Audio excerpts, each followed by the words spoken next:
Leo, I can say with confidence,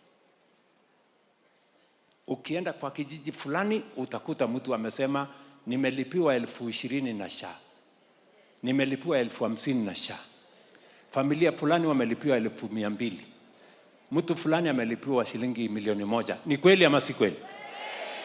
Mulikuwa mnasikia maneno kama haya zamani? Yes. Sijui kama tunaelewana. Lakini mnajua hapakosi watu ambao bado wanaendesha propaganda. Porojo, unajua SHA haifanyi. Kwa sababu huyo mwenye anasema SHA haifanyi kwanza hajajiandikisha. Huyo mwingine hajakuwa mgonjwa, ndiye ajue kama inafanya ama haifanyi. Ni mnanielewa?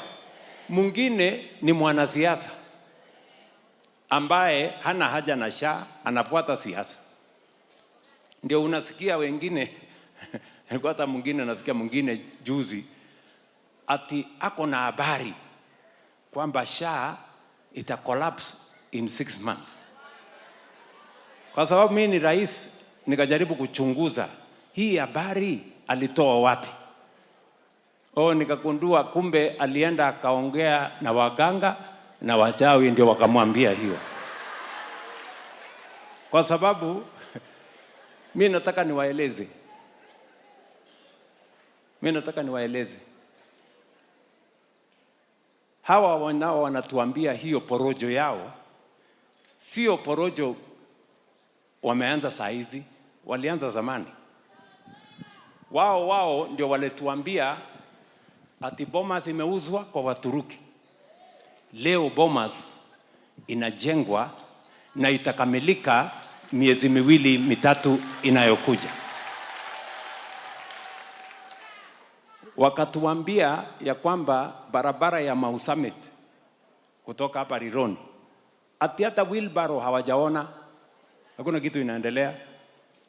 Hiyo Mau Summit, barabara hiyo, kama kuna watu walitoka kule mulipitia hapo, muliona inaendelea ama haiendelee? Si inajengwa? Msikuwe na wasiwasi. Hawa watu wa porojo na propaganda tutawaaibisha na ukweli, na tutawaaibisha na matokeo. Nyinyi mnanielewa? Tumelipa the highest amount paid by any social security in the Republic of Kenya using SHA. Kwa hivyo hawa wengine ni watu wanaongea na wachawi na waganga, wanaenda kuwaambia huko msituni. Lakini the facts are stubborn. Families, every day, SHA is paying for families. SHA is paying for individuals every day. There are witnesses across Kenya. And we can only become better.